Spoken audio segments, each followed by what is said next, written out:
Number one is the first 3 to 4 months suck. That's all I can say. For me, looking back, it was the hardest time. I just had a hard time in the first 3 months. You have a hard time pre-op because you don't really know what to expect.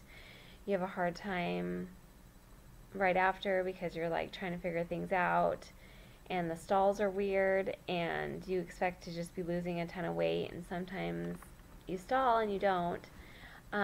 So I was like freaking out at 3 weeks, I think, 2 weeks. I called the doctor and I was like, "Are you sure they did it right? I don't know. This might be broken." I mean, I was totally freaking out. It's just such a mind game.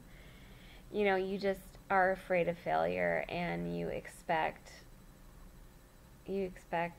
for it to work, and you're afraid.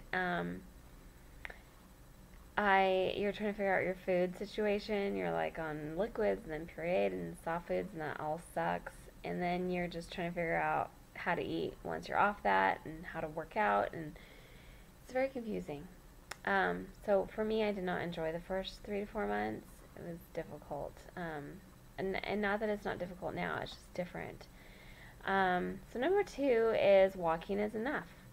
And I just want to stress this because I have learned on this journey that you can work out too hard. We don't eat a lot. Sometimes in the beginning we're at 600-800 calories. And if you work out too hard, then you're going to burn more muscle because you don't have enough calories in your body to not burn your muscle. So walking's enough. Just walk. It's okay. You don't have to do boot camp. You don't have to run a marathon. Just walk. Just as you get further in your journey, you can walk longer and walk harder and faster.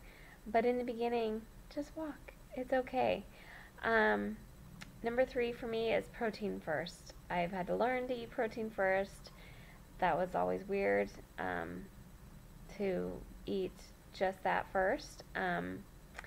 And then eat your vegetables and whatever else you've got on your meal that you can fit in your stomach. But it's very important that we get our protein. Protein helps us keep our muscle, and it also helps us fill our stomach with good nutrition. So that's why we eat protein. Number four is 80-20. So Les of Sarah always says she says lose weight in the kitchen and get fit in the gym. And just imposing that basically the 80-20 rule, which is what I keep hearing all over the place, but it's funny that it goes along with what she says too. So it's very true that if you want to lose weight, 80% is about what you put in your mouth, and 20% is how you move your body. So this is reinforced time and time again, even though I like to work out and enjoy it, and I didn't used to before, but now I do. That's not what's going to help me lose weight. So it tones you, it helps you keep your muscle. There's other benefits to working out. It helps your heart, but that is not the main way you're going to lose weight. It's about what you put in your mouth. If you're eating cupcakes all day, you're not going to lose weight. That's not a good choice. So even if you're at the gym 3 hours, you probably still wouldn't lose weight. So that's enough to be said there. So number five is the scale is my friend. I know many people maybe try to just weigh once a week. That would be fine. If there's any time that you're going to not weigh or just weigh once a week, it'd be in the beginning, because that's where the head case goes. It's major psychological and mental game. But now I like to weigh every day. It holds me accountable. If I see that scale sneaking up, I make sure I'm put myself in check, and it's my friend. I like my scale, and now I got a new scale, body comp scale, that actually weighs my muscle versus fat, and bones. I think there's something else that weighs water. So anyways, I like that. Number six is tracking. I am super successful when I'm tracking, and I was super successful in the first 6 months. That's when most people lose a lot of their weight, and I lost the majority of my weight during that time. I was tracking and I was a rock star at it. I'm used my fitness pal and I'm C Blake 170. But since then, not so good. And it is something that I feel is really important, and I try here and there, but most part I do not do a great job tracking. Um, when you don't track, you don't know what you're eating, and when you don't know what you're eating, then you don't know how to adjust your journey. So I find that that's a major fault of mine, is that I can't figure out what I'm doing wrong because I'm not tracking. I could be not eating enough calories. I could be eating too many. I don't know, because it's hard to track when you snack, and I'm kind of a snacker, which is bad.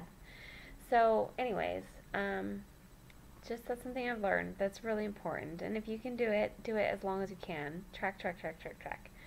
Number 7 is lifting weights is important. I just talked about this a little bit, but when you lose a weight in a very quick way, a lot of the times a lot of your muscle goes with it, for many different reasons. But if you watch me, I'm a little obsessed about all of this. But just lift weights every day if you can, 5 days a week. Try not to skip 2 days in a row. Just do it for 20 to 30 minutes. If you can work up to 45 minutes lifting weights, great. Just do what you can. But lifting weights is very important for our bodies, for not only the composition, but just also it helps us burn calories. So the more muscle you have when you're where I'm at a year out, the better off I would be. It's just going to help me burn more fat. So that's why it's good.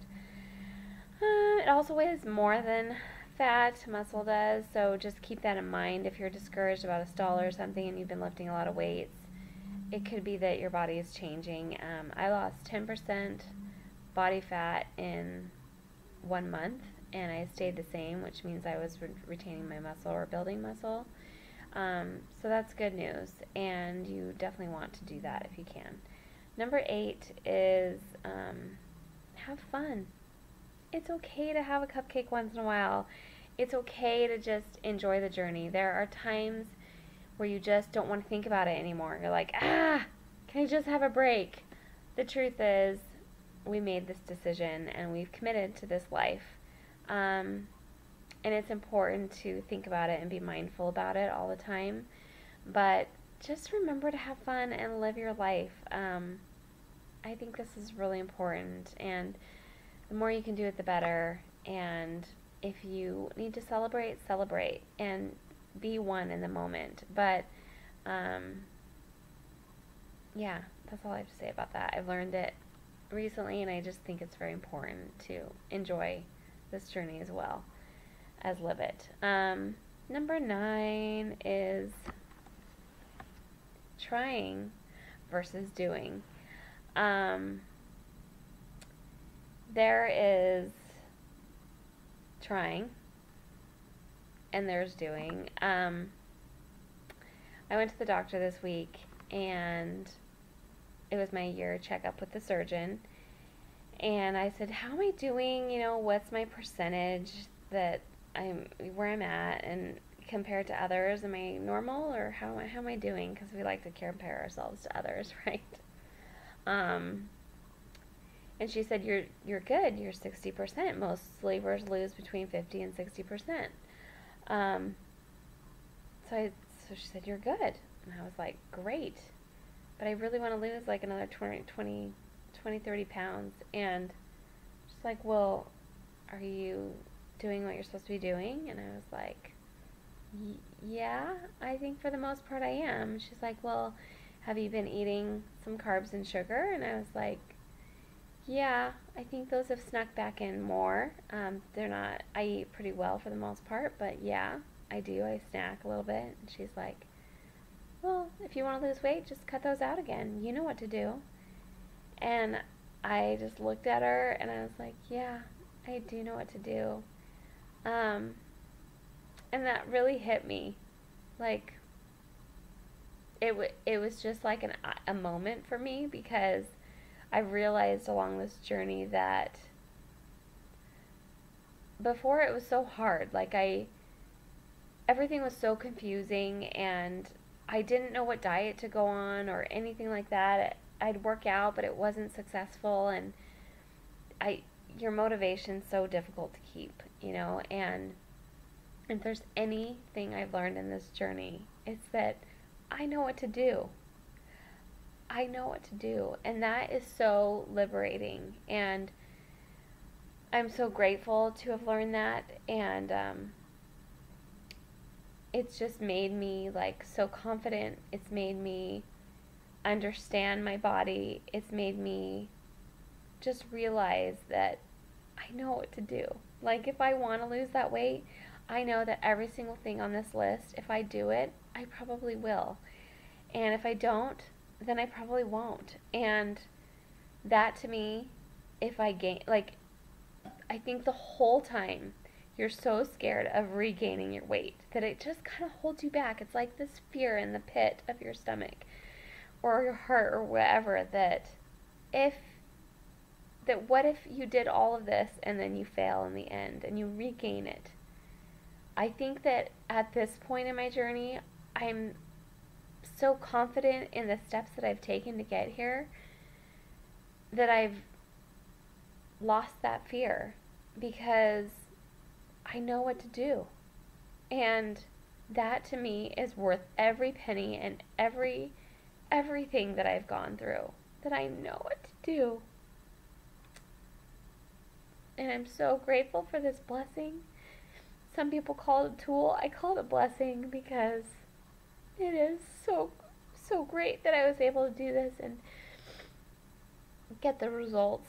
Not the perfect results that I wanted, but I got results, and I'm so happy. Number 10 is to love myself again, and I've learned how to love myself again. Before, I was just a person, I was down deep, just struggling to be the person that I used to be, and I finally found myself again now. I think before I was so uncomfortable and so conscious of and worried about what people were thinking about me and unsure of myself. I was slow and I was sad, and I was just sad. Like, I was just faking it, I never was depressed or anything, but just inside I was like so sad. Anyways, I just also wanted to take this moment to thank you for all that you've done and supported me in my journey, and I'm grateful for that. Thank you so much for watching. Like, I definitely could not have done it without you, and I'm so grateful that you've been there. And if you go to Obesity Help or any of the conferences and I'm there, like, come say hi, because I just want to give you a hug and thank you for watching me and supporting me, because I definitely could not have done it without you. And you're on this list. Like, you have helped me learn so much, and I just want to thank you. So thanks so much for watching, and I hope that you guys are all making choices too. And if you ever need anything or have any questions, please let me know and email or comment. So here's to the next year, and I'll talk to you soon.